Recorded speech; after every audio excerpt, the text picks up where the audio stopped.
Good afternoon. My name is Meghan Power. I am the principal here at Gros Morne Academy, and I am thrilled that we have some special guests with us today, of course, including our Prime Minister, Justin Trudeau, our Premier, Andrew Furey, and other special guests. First day of school is always exciting for staff and students. This is certainly no exception.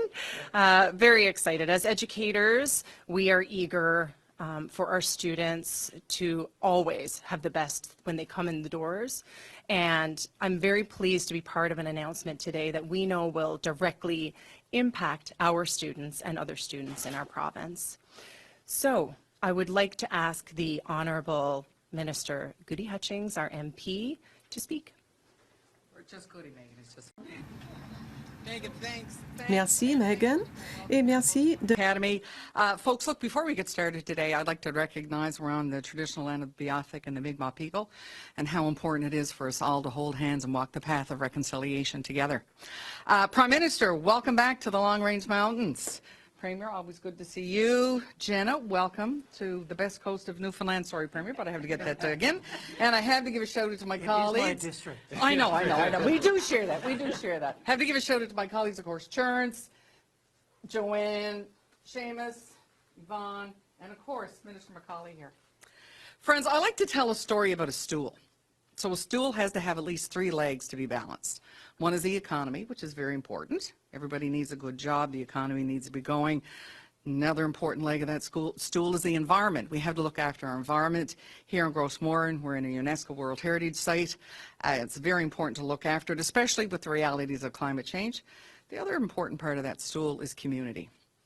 And communities comprised of many things. They're Indigenous communities, everyday people, and children. And what we're here today to talk about is children and how we're giving them every step, every advantage they can to make a better start in life for them, therefore making that stool even stronger and stronger and stronger, because they're going to grow the economy, they're going to look after the environment. So friends, without further ado, please welcome my boss, our Prime Minister, the Right Honourable Justin Trudeau. Thanks, Gudie. It's great to be here in beautiful Long Range Mountains in western Newfoundland. It's just wonderful to be back here in the province with such friends, Premier Furey, Andrew. It's great that you're here today to make this important announcement together, because good things happen when we work together, when all of us work together. Great to be here. Meghan, thank you for your welcome. Our outstanding Newfoundland caucus, Minister Jenna Sudds, and Minister of Agriculture, Lawrence Macaulay. It's an opportunity for us to come together and kick off this school year in the right way. But before I get into that, I just wanted to say a couple of words about the Bank of Canada's decision earlier today. This is good news. This means that Canadians, whether it's families or small businesses or workers, are going to see a little relief with the dropping of our interest rates for the 3rd time in a row. Canada's now the first major economy to have 3 interest rates cuts in a row, and it's because we've got inflation under control. Wages are growing faster than inflation. Our economy is in a solid position, and now we're going to make things more affordable for Canadians. So this is a good, big piece of news that Canadians can be really, really excited and reassured that we're on the right track as a country. Je veux souligner que la décision de la Banque du Canada de baisser les taux d'intérêt encore ce matin, c'est une très bonne nouvelle pour les Canadiens, pour les travailleurs, pour les familles, pour les entreprises.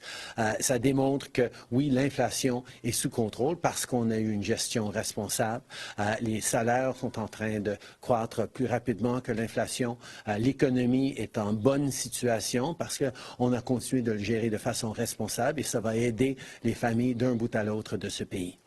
But part of helping families right across the country is making sure we're stepping up. As even the economy is doing well at a macro level, Canadians are still facing real pressures in their daily lives with the cost of living, and that's why, as a government, we're continuing to step up. And right now, as we're seeing the school year start, we know that being there to make sure that no kids are going hungry, make sure that kids have access to good, high-quality food in their schools is both important for them and their learning. I know that as a teacher. I know that as a parent. But I also know that it's something that takes pressure off of grocery prices. The school food program that we're rolling out across the country as provinces sign on is expected to save hundreds of dollars, up to $800 for a family with 2 kids across the country, and that's going to make a real difference at a time where prices are high and people are squeezed. The fact that we're able to announce this first in Newfoundland is really a testament to the work that Premier Furey has done in putting kids first and making those investments that are going to support people right across Newfoundland and Labrador. We're talking about thousands of kids who are going to have access to school food across the province. And indeed, as we continue to sign with provinces across the country, more and more kids from coast to coast to coast.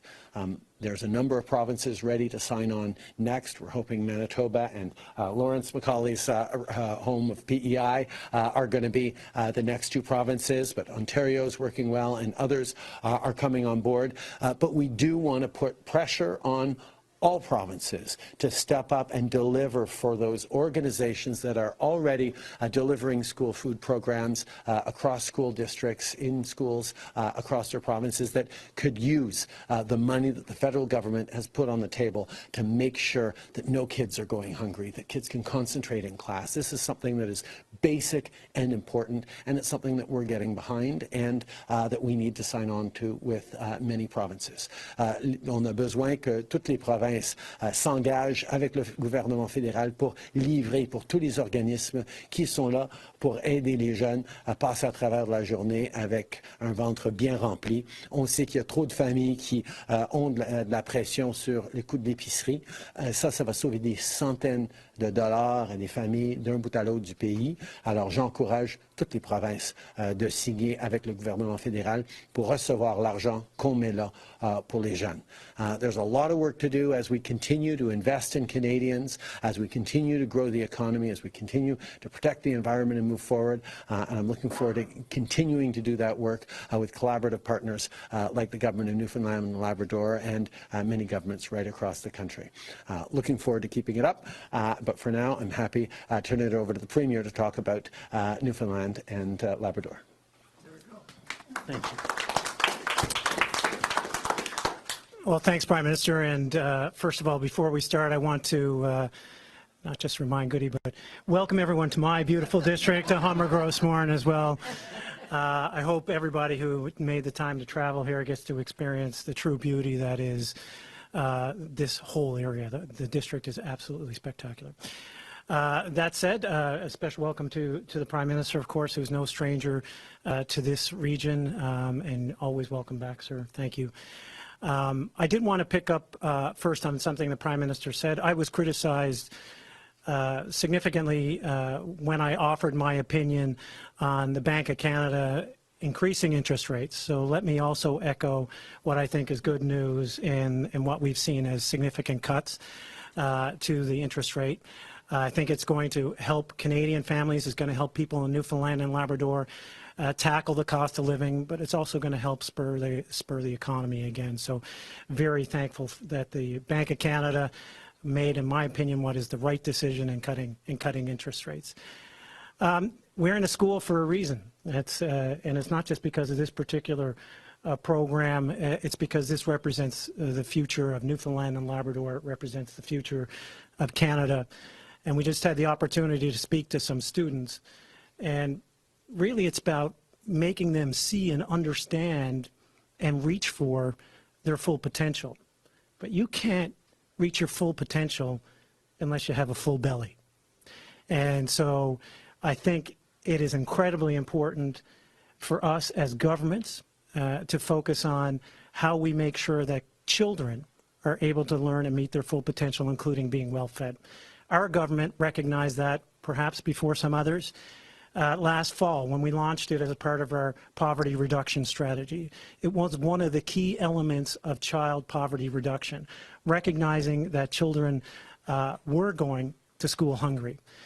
So we made sure that we increased our prenatal nutritional supplement, extending from what was 0 to 1 to 0 to 5 years of age, and said that's not enough because then they go to school. Then we said, okay, we'll build on the existing school breakfast program and extend it to school lunch from K to 9. So I'm happy to say right now in Newfoundland and Labrador, over 60,000 children avail of the school breakfast program, and now 30,000, because of our investment last year in our budget, will avail of a school lunch program. Partnering with the federal government will allow us to achieve higher metrics at a faster rate than we even thought possible when we announced this program last year. So for that, we are all grateful. This is what Canadians expect and want when facing poverty issues and cost of living issues. As the Prime Minister suggested, we know, my government understands that these issues hit your table. They hit you in your home. The price of groceries, the price of milk has all escalated over the last few years.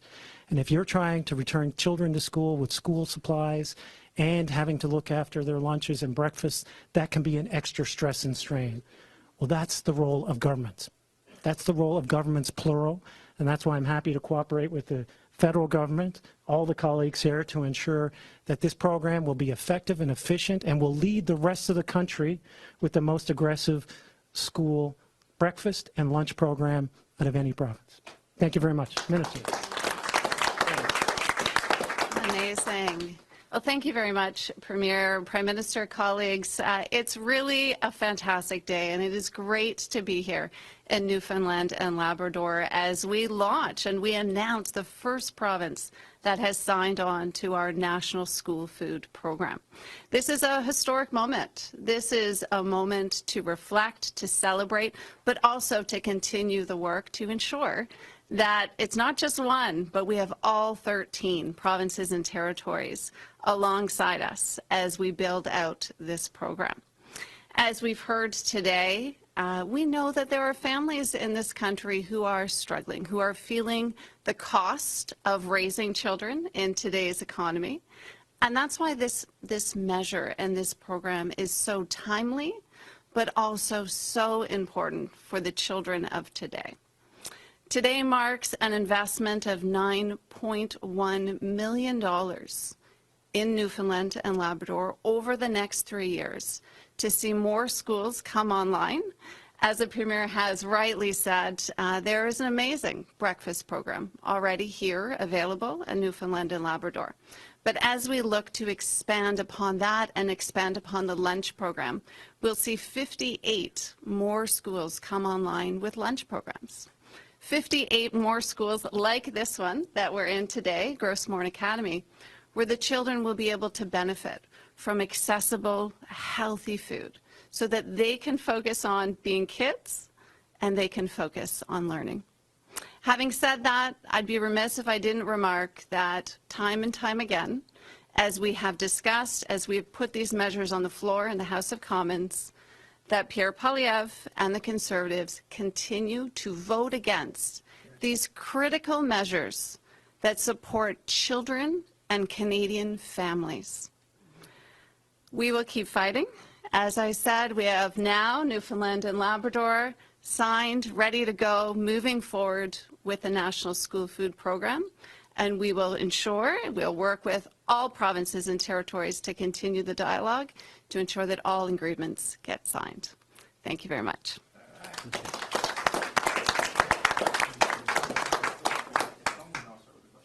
First question goes to CP. Prime Minister Trudeau, you no longer have the support of the NDP. Your party is trailing in the polls and the Conservatives are calling for an election. Is it time to send Canadians to the polls? We're here today because we're delivering on school lunches and school food for thousands of kids across the province, and we're making investments that are going to be helping hundreds of thousands of kids across the country as people step up. These are the kinds of things that Canadians are looking for. As I traveled across the country this summer, people talk to me about making ends meet. They talk to me about the high cost of rent and the need for more housing. They talk to me about the environment and climate change and the impacts of it. And these are the things that we're focused on. I'll let others focus on politics, but I will point out that I really hope the NDP stays focused on how we can deliver for Canadians, as we have over the past years, rather than focusing on politics.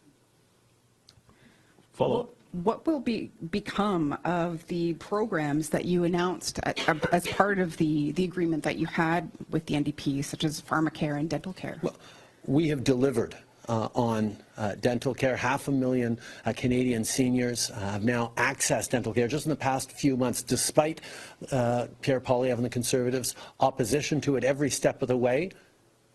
500,000 Canadian seniors have now had dental care, many for the first time in decades. This is a program that has helped Canadians. We still have work to do to continue rolling out dental care, and I hope the NDP will continue to fight for that. This fall, we're going to be moving forward on making sure that nobody has to choose between paying for groceries or rent or paying for much-needed insulin. Pharmacare is going to become a reality as we work on that in the House, and I hope the NDP stays focused on that. As a government, we're going to stay focused on delivering for Canadians at a time where people need that. We have, and the Bank of Canada announcement today underscored that, we have the strongest fiscal position of any country in the G7 right now.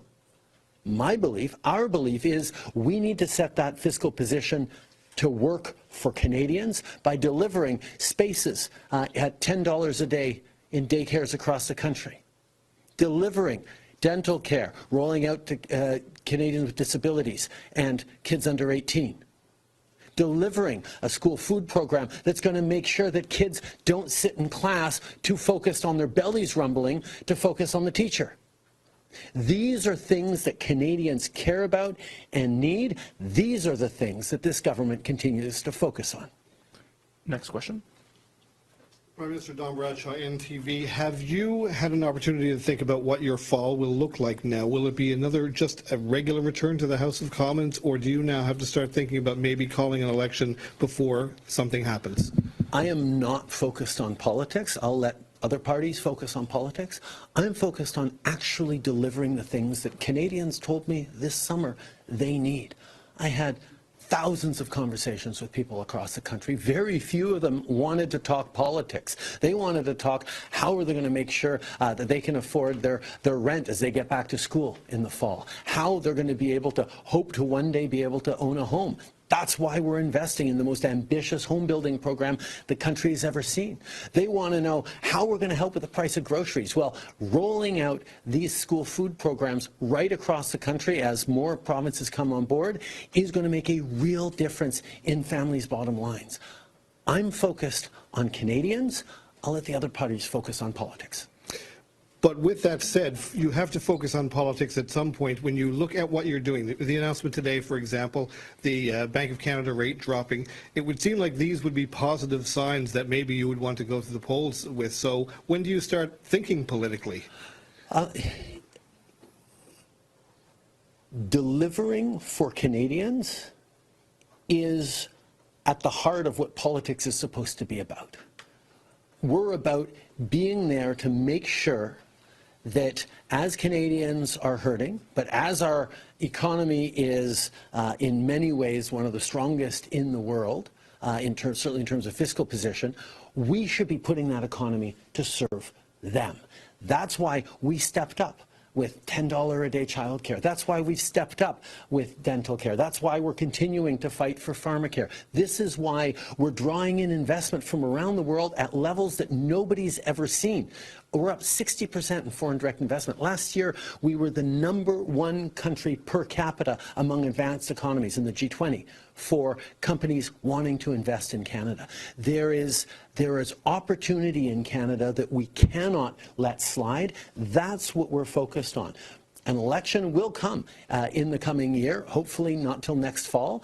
Because in the meantime, we're going to deliver for Canadians, and the contrast with a Conservative leader that wants to cut dental care, cut the school food program, cut insulin through pharmacare, cut the programs that Canadians are relying on to help them through this difficult time, well, that'll be a political decision that Canadians get to take in an election. But in the meantime, I'm not letting down Canadians, and I'm going to stay focused on them.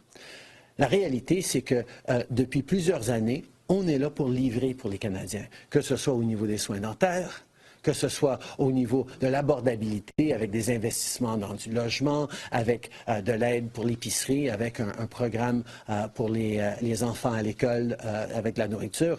On est là pour livrer. On va continuer de livrer. On va continuer de se battre à la Chambre des communes. Et s'il y a d'autres partis qui veulent plus jouer de la politique que de livrer pour les Canadiens, bien, les Canadiens le verront.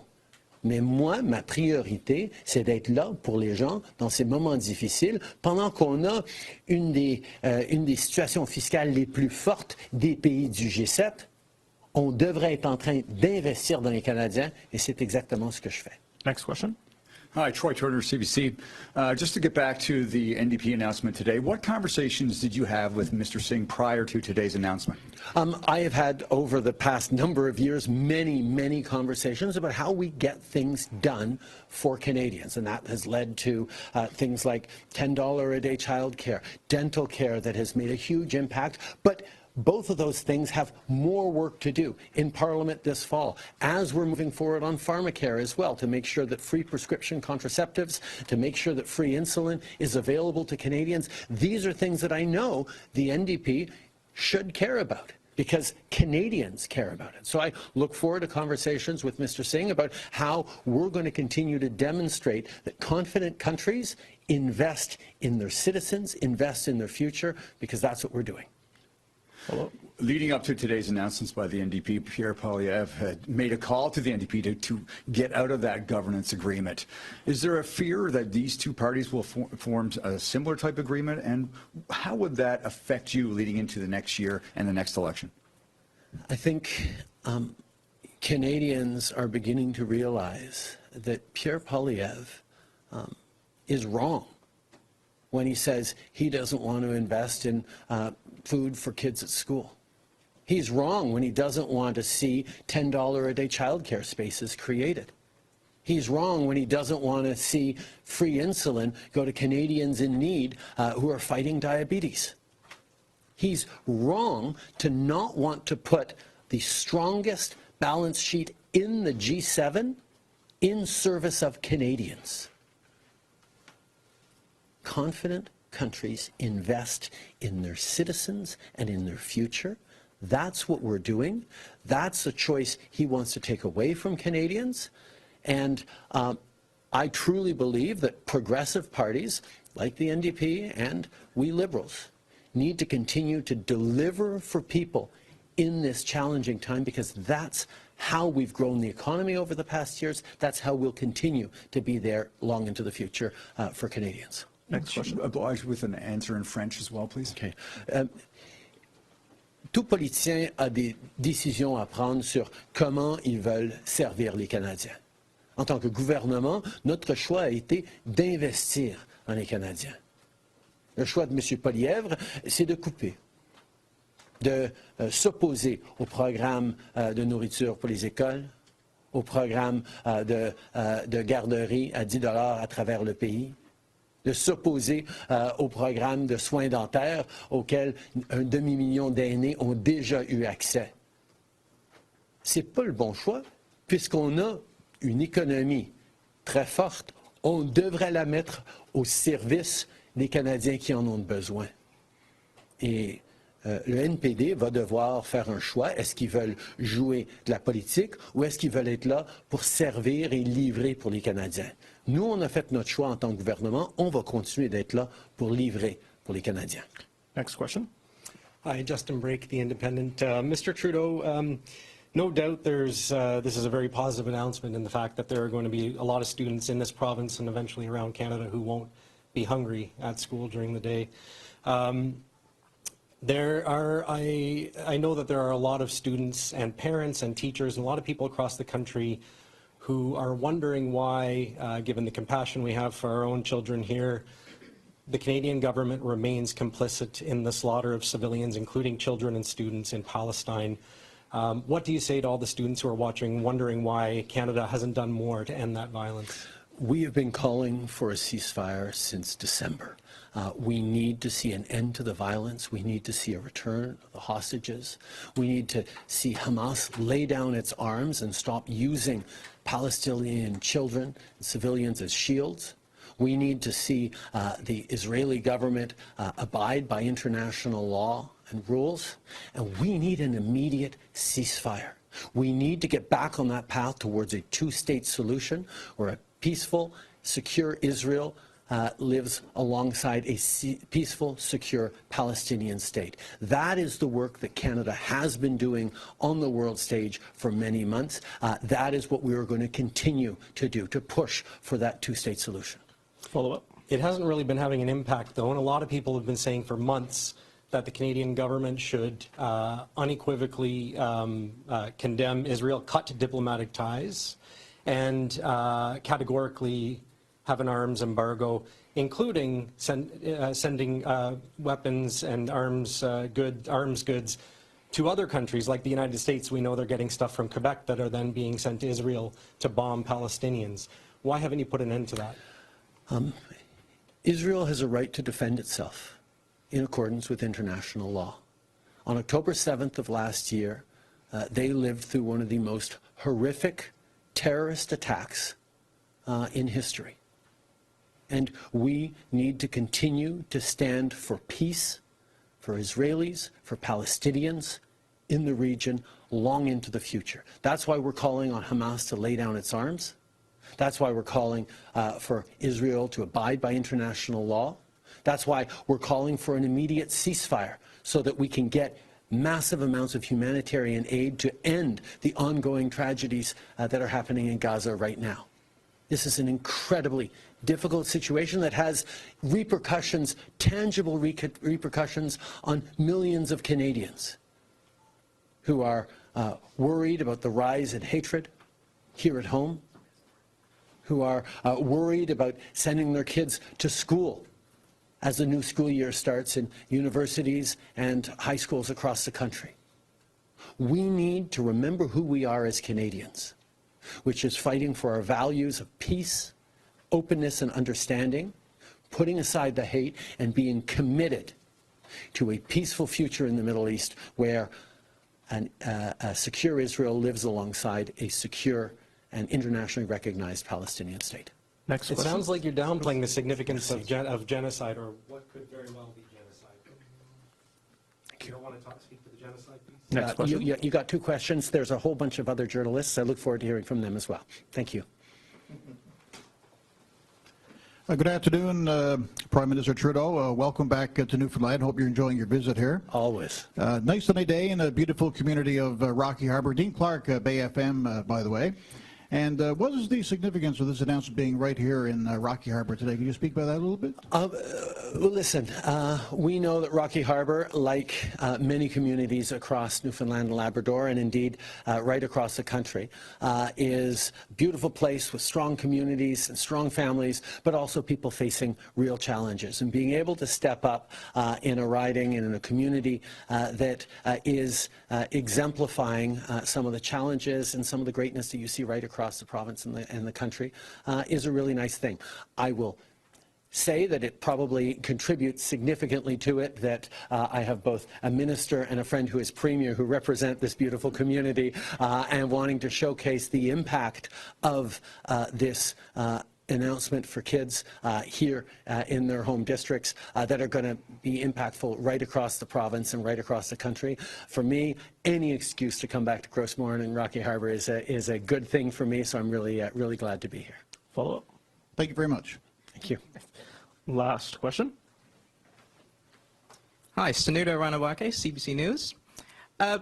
Prime Minister, considering that you've lost essentially the support of the NDP, what does that mean for some of the projects that you mentioned about giving back to Canadians going forward? How much of a support are you losing here?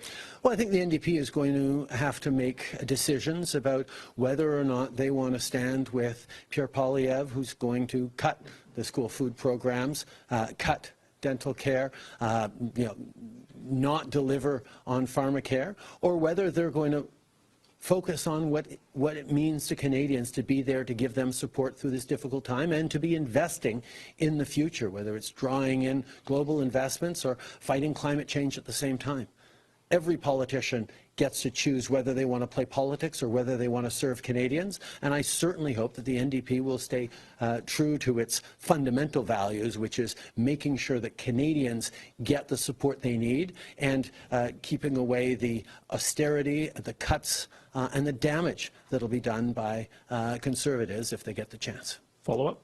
Could I get an answer in French, please? Okay. Je pense que le NPD va devoir choisir s'ils veulent jouer de la politique ou s'ils veulent livrer pour les Canadiens. On a pu démontrer qu'en investissant concrètement dans les choses dont les Canadiens ont besoin, que ce soit des soins dentaires, que ce soit des investissements pour contrer les changements climatiques et croître l'économie, que ce soit en mettant plus d'argent dans les programmes dans les écoles pour la nourriture scolaire, on peut livrer pour les Canadiens à un moment difficile. S'ils choisissent de s'aligner avec les conservateurs qui ne veulent que couper, qui ne veulent que faire mal aux Canadiens à un moment où on doit continuer à investir, ben, les Canadiens jugeront le NPD de façon appropriée. Mais pour moi, je reste optimiste qu'on va pouvoir faire fonctionner le Parlement et qu'on va pouvoir livrer pour les Canadiens. I'd like to look at the other side of things, your relationship with the provincial government in Newfoundland and Labrador. You've had disagreements before, especially when it comes to things like the carbon tax. But now here you are today announcing almost a deal together. What does this make of your relationship between the government of Newfoundland and Labrador and the federal government? Well, I think for people who've been paying attention, they've seen that we've been able as a government to sign deals and deliver things for Canadians right across the country. Childcare agreements with Alberta, investments in housing in Saskatchewan. We even managed to make a few agreements signed with New Brunswick. We will work with people across the political spectrum to deliver for Canadians because that's what Canadians expect. And of course, it's always more fun to be standing beside my friend Andrew to deliver concretely for the people of Newfoundland and Labrador. And as we have across the country, there will always be multiple different solutions proposed and perspectives on different challenges, and that's one of the great things about Canada, that we get to work together and figure things out. And I have to say, I rarely have had better partners, even though we've seen disagreements on certain issues. The values are aligned, and the desire to deliver for Canadians is always at the forefront of everything that Andrew does. And I'm really happy to be showcasing that delivering food for kids in schools right across the country starts here in Newfoundland and Labrador because of Andrew Furey's leadership. Okay, what do you want to say a few words, Andrew?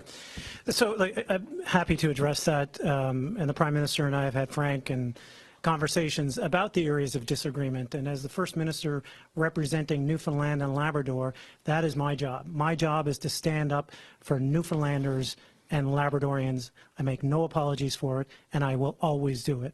And so while we have disagreements on things like carbon and cod, what we are here today to discuss is something that there is no disagreement on, that children deserve to go to school not thinking about where they're getting their next meal, that families deserve to have a break on groceries for their children and to take that stress off them. So while there will be disagreements, and managing a broad country with multiple different socio-political interests, perhaps there always should be disagreements. But this is something that we firmly agree on, and I have no doubt every parent in Newfoundland and Labrador would echo that statement.